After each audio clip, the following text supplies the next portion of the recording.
সবাইকে আমন্ত্রণ। Clemon beyond the গ্যালারিতে হাজির হয়ে গেছি আমি রেজওয়ানুজ্জামান। আর আজকে আমাদের সঙ্গে অতিথি হয়ে আছেন নেপথ্যের কারিগর, বাংলাদেশের যুব ফুটবলে যে জাগরণ তৈরি হয়েছে গত কয়েক বছরে এবং সাম্প্রতিক সময় আপনারা জানেন যে দক্ষিণ এশিয়া সেরা হয়েছে বাংলাদেশ অনূর্ধ্ব 20 দল।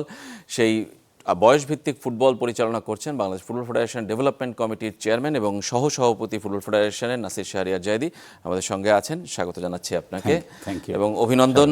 আপনার কমিটির অধীনেই আসলে বাংলাদেশ যুব ফুটবল আরও একটা সাফল্য নিয়ে এসেছে এবং one of the best success সাম্প্রতিক সময় বাংলাদেশের ফুটবলে। মানে আপনি যদি এক কথা জানতে চাই যে টুর্নামেন্ট শুরুর আগে কি ভেবেছিলেন যে বাংলাদেশ চ্যাম্পিয়ন হবে? একদম সেলফ বিলিফটা কি ছিল? আমি যদি সত্যি কথা বলি যে শুধু আমি না, আমি সহ আমাদের এন্টায়ার টিম আমরা কিন্তু কনফিডেন্ট ছিলাম যে এবার আমরা চ্যাম্পিয়ন হব, আচ্ছা, ইনশাল্লাহ। এবং সে তুলনায় আমি বলবো যে প্রাথমিক ম্যাচগুলোতে আমাদের যে ধরনের প্রতিকূলতার সম্মুখীন হতে হয়েছে, মাঠের বাইরের প্রতিকূলতা এবং মাঠের ভেতরেও, আপনি দেখবেন যদি ভিডিও ফুটেজগুলো আপনারা দেখেন খেলার, অনেক ক্ষেত্রে আমরা সুবিচার পাইনি। আচ্ছা। আর আমাদের টিমের অ্যাথলেট যারা ফুটবলার ছিলেন, এরা সকলেই তো 18, 19, 20 বয়সের। এই তরুণরা মাঠে খেলতে গিয়ে যখন তারা দেখে যে তারা তাদের মাঠের সুবিচারটা পাচ্ছে না, তখন তারা খুব রিঅ্যাক্টিভ হয়ে যায়, মনটা খারাপ হয়ে যায়, রাগান্বিত হয়ে যায়, টেম্পার হারায়। তো এই ধরনের প্রতিকূল পরিবেশে আমাদের প্রথম দুইটা ম্যাচ অন্তত আমাদের খেলতে হয়েছে। ওকে। তো সেটা না হলে আপনি দেখতেন, আমার মনে হয় যে সেমিফাইনাল এবং ফাইনালে আমাদের ছেলেরা আরও অনেক ভালো করতো। তবু আমি বলবো ওই সিচুয়েশনের ভেতরেও তারা যেভাবে মনোবলটা ধরে রেখে এবং ধৈর্যের সাথে তারা খেলে এসছে, এটা সত্যি প্রশংসনীয়। তবে আপনার কথা আমি যদি বলি, এবার আমরা কিন্তু আসলেই খুব কনফিডেন্ট ছিলাম যে ইনশাল্লাহ আমরা এবার হবে। কিন্তু এবার মানে দলটা ট্রেনিং করে আপনার অনেক দিন, কিন্তু এবার শেষ মুহূর্তে কোচ পরিবর্তন হলো, শেষ মুহূর্তে রোনান এবং ওরা ঢুকলো, ডেকলান। আমি বলছি যে এইটা কি একটু মনে হয়েছে যে কম্বিনেশন একটু চ্যালেঞ্জ হয়ে গিয়েছিল? ইট ওয়াজ আমি বলবো রাদার এ সেটব্যাক। কারণটা হলো যে আপনি দেখেন, যখন আন্ডার-17 আগে আমরা তৈরি করেছি, তাদেরকে প্রায় 3-3.5 মাস আমরা ক্যাম্প করাতে পেরেছি। হোয়ারাজ এই টিমটা মাত্র 15 দিন ছিল শামসুল-হুদা একাডেমিতে, যশোরে। তাও সেখানে সকল প্লেয়ার ছিল না, সকল ফুটবলার ছিল না। পরে যখন আবার সুলিভান 2 ভাই যোগ হলো, অন্যরা হলো, ওদেরকে ঢাকায় কয়েকদিন, মাত্র 3 কি 4 দিন ওরা একসাথে ক্যাম্প করার সুযোগ পেয়েছে। তো এটা আমি মনে করি যে এই ধরনের প্রস্তুতি নিয়ে খেলতে যাওয়াটা খুবই risky. Then again what happened, এই পুরো টিমটা কোনো একটা সিঙ্গেল ম্যাচ খেলার সুযোগ পায়নি একসাথে, না দেশে না দেশের বাইরে। আচ্ছা। যার ফলে প্লেয়ারদের ভিতরে যে আন্তরিক একটা সমন্বয়, এটা তারা বুঝতে পারছিল না। সেকেন্ডলি, যিনি কোচ মার্ক কক্স এবং তার সহযোগী বৃন্দ মিশোবা যারা ছিল, এরাও ঠিক বুঝতে পারছিল না যে এই কম্বিনেশনে কোন পজিশনে কাকে দিতে হবে। যেমন রাইট ডিফেন্সে আপনার ডেকলান ছিল, আমাদের স্থানীয় 2-3 জন ছিল। এখন ডেকলানের খেলাটা ওইভাবে কোথাও দেখা সম্ভবপর হয়নি। তো যার ফলে কোচও ঠিক রিস্ক নিতে পারছিল না যে একদম না জেনে নামিয়ে দিব, তারপরে যদি কেমন হয় না হয়। তো এই নানান ধরনের প্রতিকূলতা কিছুটা না, বেশ খানিকটাই ছিল। তা আমি বলবো যে এই টিমটা গিয়েছিল almost unprepared in that sense.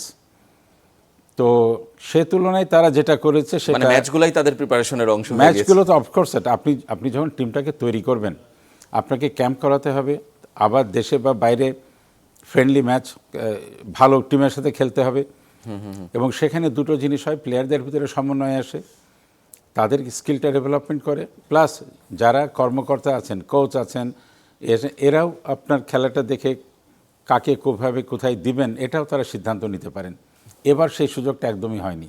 তো তৎসত্ত্বেও তারা যেটা করেছে, তো আপনি বুঝতেই পারছেন, এটা আসলেই তারা সাংঘাতিকভাবে ধন্যবাদ এবং অভিনন্দিত হওয়ার উপযোগী, এবং সেটা হয়েছে।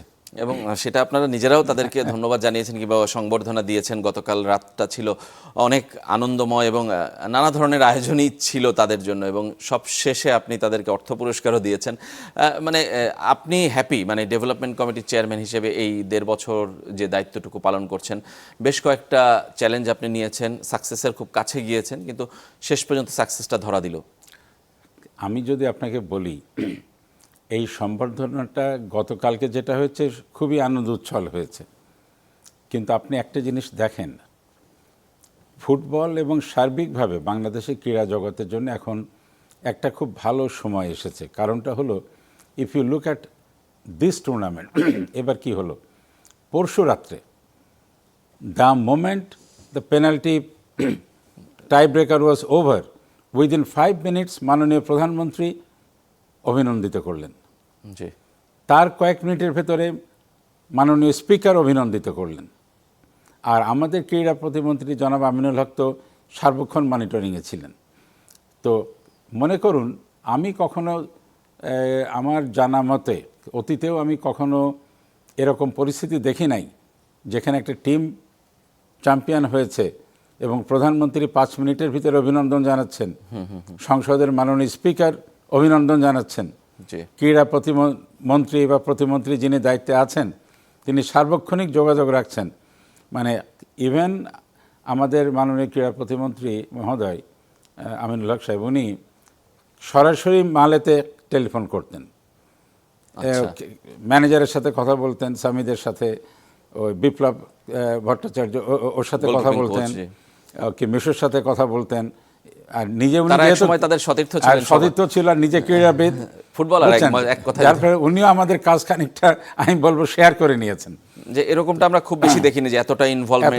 তারপরে জনাব তাবি তাওয়াল, উনি দেশে থাকুক আর বাইরে থাকুক, আমাদের সার্বক্ষণিক যোগাযোগ ছিল। অর্থাৎ ওদেরকে পাঠানোর আগে যে ঘাটতিগুলো ছিল, আমরা নিজেদের ভিতরে যোগাযোগের সমন্বয়ে আমরা সেটা অনেকটাই পুষিয়ে নিয়েছি। সুতরাং আমি মনে করি এই ধরনের পৃষ্ঠপোষকতাটা এসছে, এটা আমাদের এখন কাজে লাগাতে হবে। আর আপনি যে কথা বললেন গত 1-1.5 বছরের, আমার যেটা সমস্যা ছিল, আমি তো অনভিজ্ঞ ছিলাম। আমি যখন ফেডারেশনে এসেছি, আমার তো কোনো দায়িত্ব ছিল না শুধু একাডেমি রান করা ছাড়া। তো সেখান থেকে আমাকে বুঝতেও খানিকটা সময় লেগেছে। তবে এক্ষেত্রে আমাদের ফেডারেশনে এখন সবথেকে ভালো দিকটা হলো, এই যে অনেক সময় সব লেখে সিন্ডিকেট এটা ওটা, বুঝলেন না, অনেস্টলি টেলিং ইউ, আমাদের এক্সিকিউটিভ কমিটি বলেন কি আমার ডেভেলপমেন্ট কমিটি বলেন, এইখানে আমরা সকলে একটা টিম স্পিরিট নিয়ে কাজ করি এবং আমাদের ভেতরে প্রত্যেকের আন্তরিকতা এতটা বেশি, এটা আমি মনে হয় যে অতীতে আমি যা শুনি টুনি, এটা ওটা লেখালেখি শুনি, সে তুলনায় আমরা এখন এক্সকোর মেম্বাররাও সকলে আন্তরিক। আমাদের ভিতরে মত পার্থক্য হলে আমরা আলোচনা করি, ডিবেট করি, কিন্তু দ্যাটস ওপেন, এখানে কোনো রাগঢাক কিছু নাই। আবার একসাথে মিলে আমরা কাজ করি। ডেভেলপমেন্ট কমিটিতেও আমরা নানান পরামর্শ নিই, যেহেতু আমি অভিজ্ঞতা কম, আমাকে সকলের কাছে শুনতে হয়।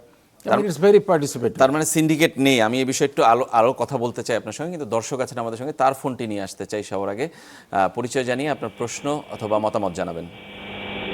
আসসালামু আলাইকুম। ওয়ালাইকুম আসসালাম। জি, আমি কুমিল্লা থেকে হাফিজ ইকবাল, নাগাইশ ব্রাহ্মণপাড়া। জি বলেন। আমার প্রশ্নটা হলো যে আমরা বয়স ভিত্তিক ফুটবল কিন্তু ধারাবাহিকভাবে ভালো করতেছি। জি। তো এই বয়স ভিত্তিক ফুটবল খেলে তো আমাদের জাতীয় টিমের যারা গিয়ে খেলে পরবর্তী সময়, তো এরকম করে তো সারা বিশ্বের তারা এই বয়স ভিত্তিক ফুটবল খেলে তারা জাতীয় টিমে এসে অংশগ্রহণ করে, কিন্তু অন্য দেশে অনেক ভালো করে, কিন্তু আমরা জাতীয় টিমে যাওয়ার পরে আমরা কেন খেয়ে হারিয়ে ফেলি? যেমন মোরসালিন, রাকিব, বড় তো বয়স ভিত্তিক ফুটবল খেলে আসছে, তো আমরা সেই ধারাবাহিকতা কেন ধরে রাখতে পারতেছি? ধন্যবাদ আপনাকে। আমরা নিশ্চয়ই আলোচনা করার চেষ্টা করব। আমরা যে প্রশ্নটা রাখছিলাম যে আপনি সিন্ডিকেটে বিশ্বাস করেন না, নেই, তার মানে কি দল গঠনে আপনারা কোনো ধরনের হস্তক্ষেপ করেন না? কে কোন ক্লাবের প্লেয়ার, কে কোন ধারা বিলংস করে, কাকে অনুসরণ করে, এগুলোকে আপনারা?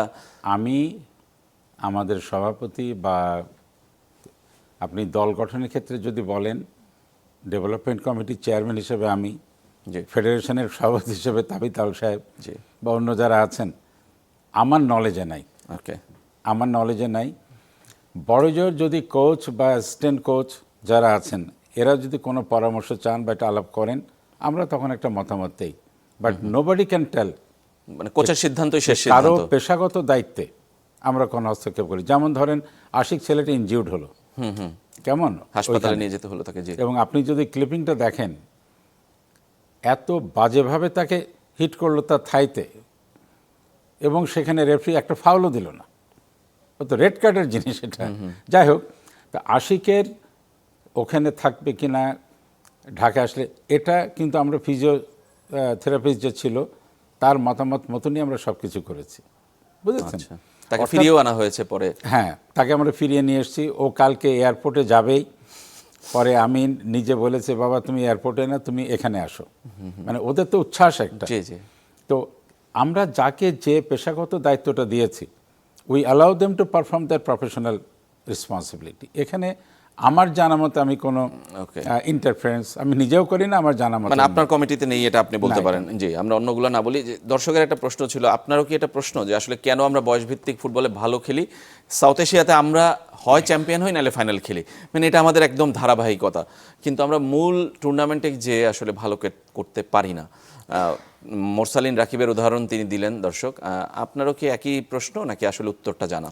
না, উত্তরটা যেটা আমার এই অল্প দিনের অভিজ্ঞতায় যেটা আমার মনে হলো, আমি কালকে রাত্রে ওই হাতির ঝিলে যে কথাটা আমি বলেছি, যে we must build up A pipeline, বুঝেছেন। আজকে যারা আন্ডার-20 খেললো, এদেরকে যদি আমরা প্রপারলি নার্চার করি, এদের সকলে না হলেও এদের অধিকাংশ আপনি আগামীতে দেখবেন খুব ভালো ন্যাশনাল টিম তৈরি করবে। আবার আজকে যারা আন্ডার-17 খেলছে, 2-1 বছর পরে এরা আন্ডার-20 জন্য দেখবেন এগিয়ে আসছে। যারা আন্ডার-15 আছে তারা 17-এ যাবে। অর্থাৎ ফুটবল আপনি শুধু ভার্টিক্যালি যদি জাতীয় টিম তৈরি করতে যান, জাতীয় টিমটা ভার্টিক্যাল কোনো বিষয় না, it comes through a pipeline. তো হয়তো আজকে যারা জাতীয় টিমে খেলছেন তাদেরকে নিয়ে আমরা হয়তো ওইরকম একটা পাইপলাইন প্রসেসের ভিতরে আসতে পারি নাই।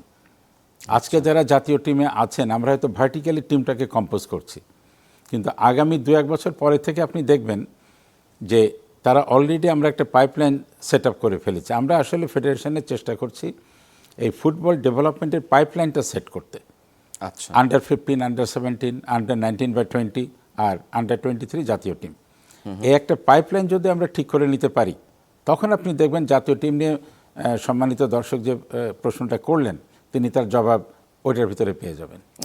একটা প্রশ্ন রেখে বিরতিতে যেতে চাই যে সুলিভান ব্রাদার্স আশায় আপনার এই দলটা কি আসলে এক ধরনের পুরো চেঞ্জ হয়ে গেছে কিনা, মোরালি বলি এবং শক্তির দিক থেকেও বলি, সেটা কি আপনাদেরকে আসলে বাড়তি শক্তি দিয়েছে কিনা, এই প্রশ্নটা রেখে একটা বিরতিতে যাচ্ছি। ছোট্ট বিরতি নিয়ে ফিরে আসবো ক্লেমন বিয়ন্ড দ্য গ্যালারিতে, সঙ্গেই থাকবেন।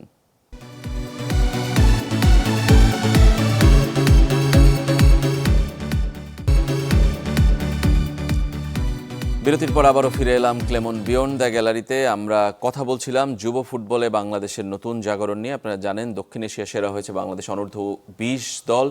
ফাইনালে ভারতকে টাই ব্রেকারে হারিয়ে বাংলাদেশ চ্যাম্পিয়ন হয়েছে। আমাদের সঙ্গে আছেন এই বয়সভিত্তিক ফুটবল পরিচালনা করে ফুটবল ফেডারেশনের যেই কমিটি, ডেভেলপমেন্ট কমিটি, সেই কমিটির চেয়ারম্যান এবং ফুটবল ফেডারেশনের সহ-সভাপতি নাসির শাহরিয়ার জায়েদি। আমরা বিরতির আগে প্রশ্ন রেখেছিলাম যে সুলেমান ব্রাদার্স আশাতে আসলে আপনার কাজটা কি সহজ হয়ে গেছে কিনা, নাকি আসলে মোরালি বুস্ট আপ করেছে, নাকি আসলে লোকাল প্লেয়ারদের মধ্যে আসলে নেগেটিভ ইম্প্যাক্ট, এটা কি আসলে বিশ্লেষণ করা হয় কখনো? আসলে আমি পত্রিকায়, চ্যানেলে বা ইউটিউবে কিছু কিছু মন্তব্য দেখি। জি, আমি বলবো যারা এই মন্তব্যগুলো করেন আর একটু খোঁজখবর নিয়ে করলে তখন আমরাও যেটা সমালোচনা প্রপার সেখান থেকে আমরাও শিক্ষা নিতে পারি, আমরাও কারেকশানের সুযোগ পাই। আর যেগুলো সমালোচনা প্রপার না সেটা দেখলে অনেক সময় আমাদের বা আমাদের ক্রীড়াবিদদের টিমের অনেক সময় একটু মন খারাপ হয়। বিষয়টা হলো যে সুলিভান ব্রাদার্স ওরা যে দু ভাই এলো, এটা আমরা একদিকে যেমন একটা মোরাল বুস্ট আপ হয়েছে, তেমনি খেলার মাঠে তো আপনারা দেখেছেন যে রোনানের পারফরমেন্স কি ছিল, এবং ডেকলানকে কেন খেলানো হয়নি এটা নিয়েও আমার অনেক প্রশ্ন। হ্যাঁ, অনেক কথা হচ্ছিল।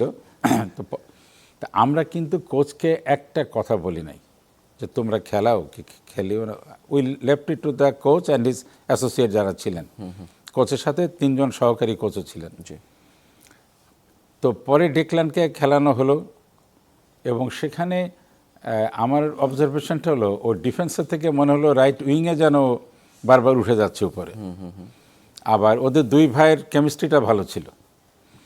তো এগুলো তো আগে আমরা দেখার সুযোগ পাইনি। তো যার ফলে কোচ কিভাবে সিদ্ধান্ত নেবে যে আমি কিভাবে কোথায় দিব, এবং এই দুজনকে নিয়ে টিমের ভেতরে প্রবাসী বা দেশি টিমের ভিতরে কোনো কিচ্ছু নাই, কোনো বিভাজন নাই, এবং অত্যন্ত আন্তরিক পরিবেশে খেলে। এজন্যে আমি বলবো যে সকলে যেন এই বিষয়টাকে সেইভাবে উৎসাহিত করেন। তারা যে আন্তরিকভাবে খেলছে এইটাকে উৎসাহিত করি আমরা। আচ্ছা, মানে কি তাদের প্রভাবটা আসলে দলে কেমন পড়েছে? আপনার কি মনে হয় যে পারফরম্যান্সের গ্রাফটা কি বেড়েছে আমাদের? অফকোর্স এটা তো বেড়েছেই। ওকে, দল একদিকে যেমন মোরালি বুস্ট আপ হয়েছে, অন্যদিকে পারফরমেন্স তো খুবই উৎসাহিত হয়েছে তারা। কারণটা হলো আপনি দেখেন রোনানের ফ্রি কিক এবং গোলের পরে পুরো টিমটাই মনে করছে আমরা একটা আন্তর্জাতিক মানের টিমে চলে গেছি। অর্থাৎ তাদেরকে অত্যন্ত উৎসাহ জুগিয়েছে, অনুপ্রেরণামূলক, এবং সতীর্থ হিসেবে একে অপরের সাথে তারা অত্যন্ত আন্তরিকভাবে চলেছে। আমি কালকে রাত্রেও এটার পরে আমি হোটেল ওদের সাথে বেশ খানিক্ষণ ছিলাম। সো দেওয়ার মানে আপনি ওখানে ওদের আচরণ দেখলে ডিফারেন্সিয়েট করতে পারবেন না যে কে দেশের আর কে দেশের বাইরের। So that's perfect with that. এবং হাতে ছিল কালকে আমি ওদের কথা শুনছিলাম, বলছিল খালি ইংরেজি বলতে পারি, বাংলা বলতে পারি না, কিন্তু বাকি সবই বাংলাদেশের জন্য তাদের আসলে কাজ করে, তাদের আন্তরিকতা। এই বয়সভিত্তিক ফুটবলে কি আরও প্রবাসী বাংলাদেশিকে আনার চেষ্টা আপনারা করবেন, নাকি আসলে দেশে পাইপলাইনটা আর একটু মজবুত করার চেষ্টা করবেন? যে কারণে বিএফএফ এলিট একাডেমির কার্যক্রম এই মুহূর্তে বন্ধ। আমরা জানি যে কক্সবাজারে একটা হাই পারফরমেন্স সেন্টার করার চেষ্টা চলছে, কিন্তু এই মধ্যবর্তী সময়টা আসলে কি হবে? আসলে আমরা কাউকে দেশি আর প্রবাসী দেখছি না। আচ্ছা, কেমন? আমার মনে হয় এই দেশি এবং প্রবাসী টার্মিনোলজি থেকে আমাদের বেরিয়ে আসতে হবে। ওকে, সবাই বাংলাদেশি আপনি হিসাবে? আমার কাছে সবাই বাংলাদেশি। যারা বাংলাদেশের জার্সিতে এবং খেলবে। আরেকটা জিনিস আপনি দেখেন, আপনি যদি সুলিভান ব্রাদার্সের কথা বলেন বা অন্য যারা এসছে বা আমাদের ন্যাশনাল টিমে যারা আসছেন, এরা তো প্রবাসে অত্যন্ত মানে খুব সুন্দর জীবনযাপন করেন। এরপরেও তারা আগ্রহ নিয়ে বাংলাদেশে আসছেন, আমাদের টিম হয়ে খেলছেন। তো তাদের এই যে বাংলাদেশের প্রতি মায়া এবং টান, মমত্ববোধটা, এটাকে তো আমাদের অ্যাপ্রিসিয়েট করতে হবে। আবার তারা যখন আসছেন, আমাদের বাংলাদেশে যারা ছেলেরা আছে এরা যে বঞ্চিত হচ্ছে তা কিন্তু নয়। ওকে, তা কিন্তু নয়। কারণটা হলো আমরাও তাদেরকে গড়ে তুলছি। আর আলটিমেটলি আপনাকে তো টিমটা 11 জনকে মাঠে খেলতে হবে, আপনি তো 22 জনকে খেলাতে পারবেন না, তাই না? এই 11 জন 3 জনই খেলবে না। যদি বিদেশিরা নাও আসতো, কেউ যদি মনে করে যে আমি ডিপ্রাইভড হলাম, এমনও তো হতে পারে তারা না আসলেও সে হয়তো এই 23 জনের ভিতরে আছে, কিন্তু হয়তো 11 জনে খেললো না, কিংবা 23 জনে যেতে পারলো না। তো এটা আসলে আপেক্ষিক, এটা নিয়ে মন খারাপ করার কিছু নেই। তবে আমি মনে করি বাইরের ট্যালেন্টগুলো এলে এই মিক্সিংটা আমাদের টিমকে সমৃদ্ধ করছে। এই সাফল্য আপনাকে কি আসলে আরো দায়িত্ব বাড়িয়ে দিল কিনা? আপনার এই বছরে আরো অনেকগুলো খেলা, আমরা কথা বলছিলাম বিরতিতে, যে আপনার অনেকগুলো মিশন অ্যাসাইনমেন্ট কিন্তু এখনো বাকি। শোনেন, দায়িত্ব প্রথমে যা ছিল এখনও তাই আছে, বরং আপনি বলতে পারেন এই সাফল্য আমাদের অনুপ্রেরণা বাড়িয়েছে। ওকে, প্রথম দিকে আমরা শুরু করেছিলাম অ্যাকচুয়ালি এতটা অপটিমিজম নিয়ে না, কিন্তু ক্রমান্বয়ে দেখলাম যে কাজ করলে, ডিটারমিনেশন থাকলে মোটামুটি ফলাফল আসে। তো এই ফলাফলটা কিন্তু আমাদেরকে আরও উৎসাহিত করছে। এবছর আপনি দেখেন সামনে আমাদের আরও 3টা ইভেন্ট রয়েছে। আমাদের এই অগাস্টে রয়েছে এই আন্ডার-20 এএফসি কোয়ালিফায়ার, জি, এএফসি কোয়ালিফাইং রয়েছে। ওটা আমরা বাংলাদেশে ভেন্যু করার জন্য আমরা আলাপ আলোচনা চলছে। সেপ্টেম্বরে রয়েছে আন্ডার-17 সাফ, নভেম্বরে আন্ডার-17 এএফসি। এখন আমরা এই 3টে নিয়ে নিজেদের সম্পূর্ণরূপে মনোনিবেশ করতে চাই, এবং আশা করি এবার আমাদের অসুবিধা হবে না। আমরা 2-3 মাসের ক্যাম্প করার পরিকল্পনা আছে। আচ্ছা, এবং যার ফলে আমরা চেষ্টা করব দেশবাসীকে এই যুব ফুটবল, যেটা আপনারা বলছেন এজ গ্রুপ ফুটবলে, যেন আমরা আরও সম্মান এবং আরও সাফল্য এনে দিতে পারি। ধন্যবাদ আপনাকে নাসির শের জাহিদি আমাদের স্টুডিওতে আসার জন্য। আপনাকে অভিনন্দন আরও একবার, এবং এই যুব ফুটবলকে যেখানে আসলে খুব ফোকাস নর্মালি থাকে না, সেখানে আপনি কাজ করছেন এবং বাংলাদেশকে এগিয়ে নিয়ে চলেছেন। আজকের মতো আমরা এখানেই শেষ করবো, তবে যাওয়ার আগে জানিয়ে যেতে চাই যে সুলিভান ব্রাদার্সকে নিয়ে এত আলোচনা, রোনান সুলিভান এবং ডেকলান সুলিভান, তারা কিন্তু আসছেন চ্যানেল 24-এর পর্দায় আজকে দুপুর 3টায়। তাদের সাক্ষাৎকারটি দেখবেন, চোখ রাখবেন চ্যানেল 24-এ। সবাই ভালো থাকবেন, এখানেই শেষ করছি।